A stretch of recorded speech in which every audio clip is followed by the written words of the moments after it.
Honestly, I'm not an alcoholic. I drink because I want to, not because I need to. Anyway, I just thought I'd make this video as a little sort of keep you in the loop type video, let you know what I'm doing it with, why I'm doing it, and we'll start with a kit that I bought over in the United States, which, if you remember correctly, I was just about to head that way on my last video, and a few of you were kind enough to point me in the direction of a couple of model shops, but it turned out the only model shop that I actually bought a kit from, because I only bought one kit, was just down the road from where we were staying with our father, or my father-in-law, in Jepatchit in Rhode Island, which is just north of Providence. And it was this one. The Azur 130M float plane, or seaplane, or whatever you want to call it. Very interesting little thing. Beautiful kit, absolutely stunning. Really nice, crisp, clean moulding. And I'm going to go to town on this one. Super detailing what I can with it. You know, get the engine covers off. There's a lot to be seen in the cockpit area because there's quite a lot of glass. Although that will involve replacing the glass with custom acetate sheeting, because it's all flat, so that's kind of easy enough to do. But yeah, I thought that would make quite a nice subject, is super detail. Maybe even have a go at detailing, or not detailing, but actually, because the catapult doesn't come with the kit. That's all you get. So actually, scratch building a catapult as well. It shouldn't be too difficult, I don't think. So yeah, that was the kit that I bought when I was across in the United States. Paid $55 for it. That's next door's dog. $55, which is actually a little over the odds for it, but you know, I was supporting a local model shop. Well, when I say local, it was local there. And to be honest, I think the guy was, you know, feeling the brunt of the current economic climate, so to speak. But anyway, so that was the kit that I bought, and I bought a few paints as well when I was across there. One of them being that one, rather garish green. It's called Willow Green. And I've tried to get that over here and I can't. I'm not saying that it's not available, I just couldn't get it. Because every time I typed in 64, which is its code number, it never came back as this colour. But anyway, there it is, Willow Green. And the reason I have that is for this. Yes, for the eagle-eyed among you, you can tell that it is a P51, in this case A Mustang, which is from this kit here. Because the plane's upside down on the cover. Yeah, it's the High Plains Racer P51A Mustang Precious Metal 2, which is one of those civilianised Mustang. Is it civilianised? Is that a word? Or civilised? No, not civilised. Civil Mustang.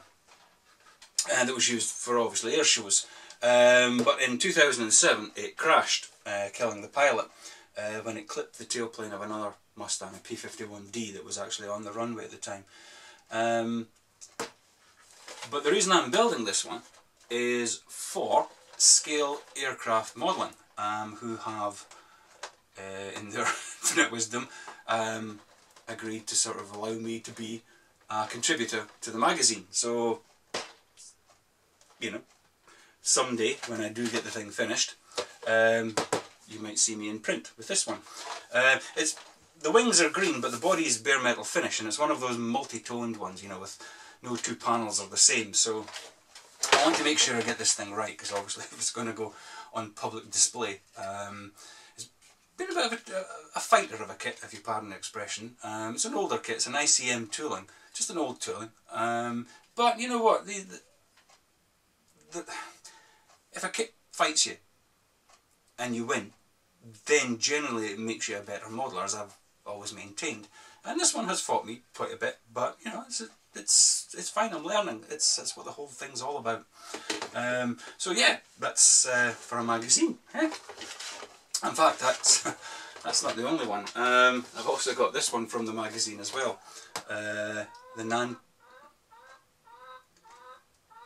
That's our chicken.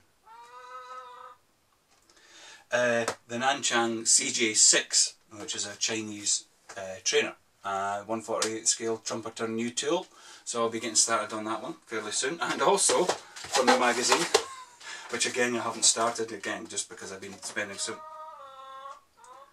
much time on the Mustang.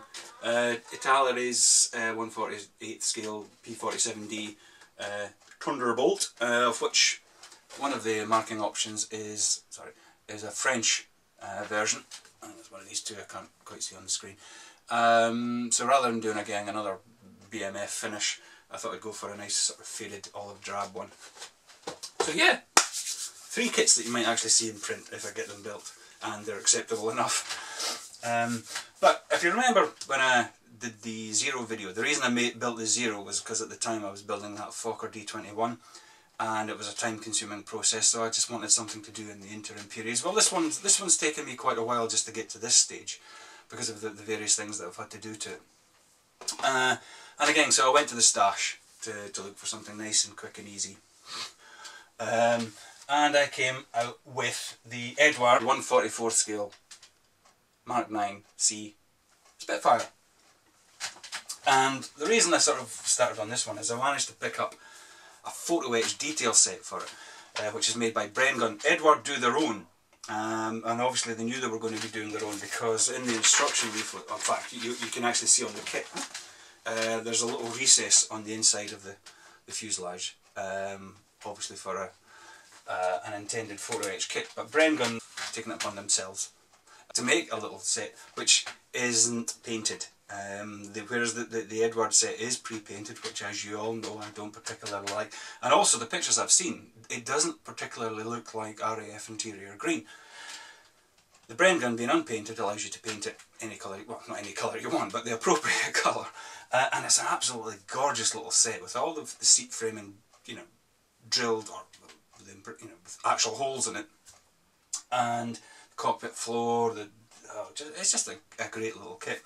And also Brengun make little vac form canopies for it, so you can have the option to show the canopy open, which again, if you're going to have a lot of detail in there, you would want to do that. They also supply the hatch as well, so you can show that down so that you can see even more, as well as the little radio compartment. You can show that open, so with the little radio box. So I thought, if you're going to that much trouble to show all that kind of detail, and based on the fact that I've done it before with the Stuka, I decided to lop off the front and scratch build the little Merlin, just to sort of show a little bit extra, just because I know I can do it, more or less.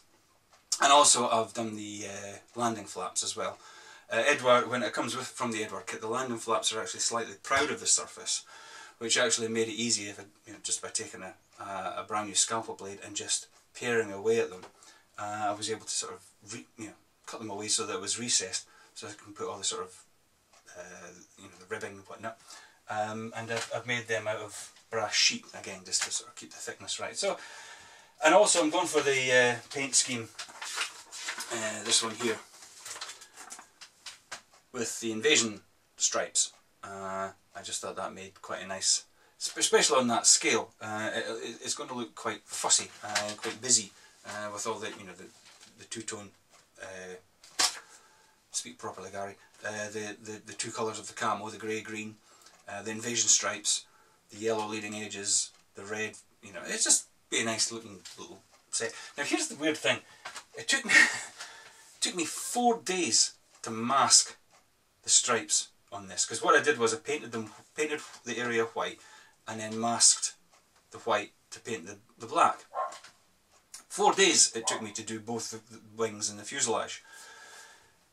As it just so happens, YouTube suggested a video to me, as they do these days, based on your watching habits.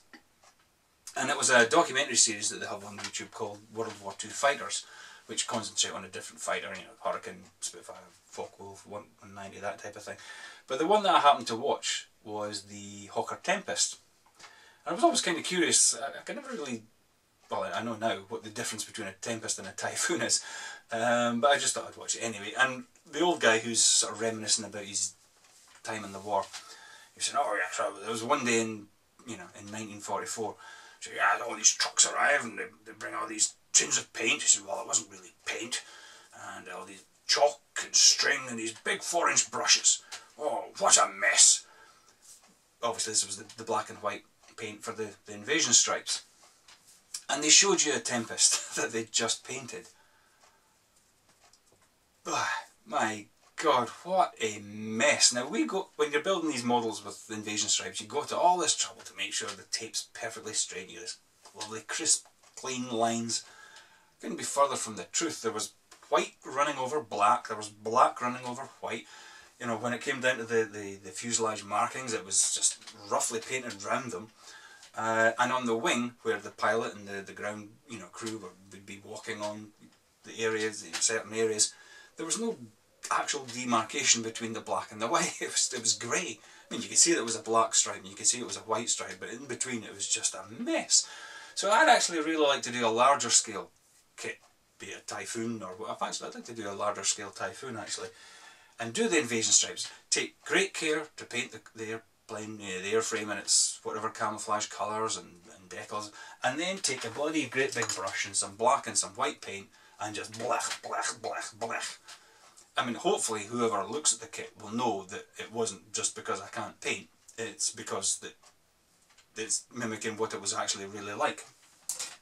But anyway, so the next video you see of that one will probably be finished. I just have to put the green on, the underside on, a few little tweaks on the Merlin, stick the wheels on, and decal obviously, and it's done. Although one thing I'm slightly concerned about is the fuselage decals in 3 parts.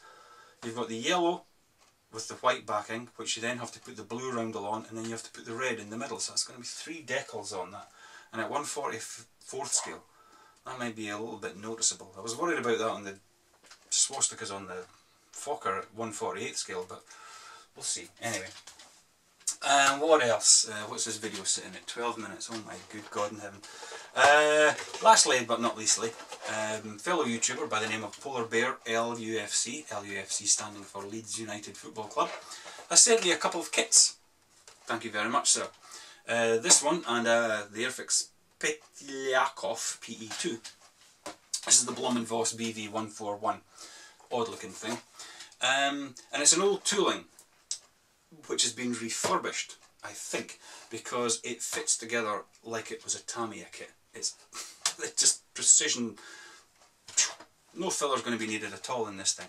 But it does have the old raised rivets and raised panel lines and whatnot. Again, as I say, I think Airfix have done something to the tooling because there's some interior detailing that you just wouldn't have seen back in the day, as well as the wheel struts are just beautifully rendered. So I don't know if they can refurbish tool, maybe resurface them, I don't know, but they've done something. And I was going to build this old school, just right out of the box, pilots and everything. And then I saw a build online where someone had taken a little bit of time, put a little bit of effort into it, and made quite a nice looking little kit. So I think I'll do the same with that. As I say, I've already rescribed the panel lines using the original lines as a reference. And the canopy, again, at 1/72 scale, a multi-panel greenhouse thing like that is going to be quite thick. Big wasp has just come in here. That way. The door's that way. Okay. So I think I might have a go at vac forming the canopy as well. There's the front canopy and there's the rear canopy. And see what we can do. See if there's any reference material on the engine. See if we can maybe open up an engine panel or something. Get you away. And we'll see what we can do with that one. So, anyway, oh, he's on the tripod. Get that way. Out. See, that's all you have to do. You just have to tell them when they go. Toodaloo-the-noo.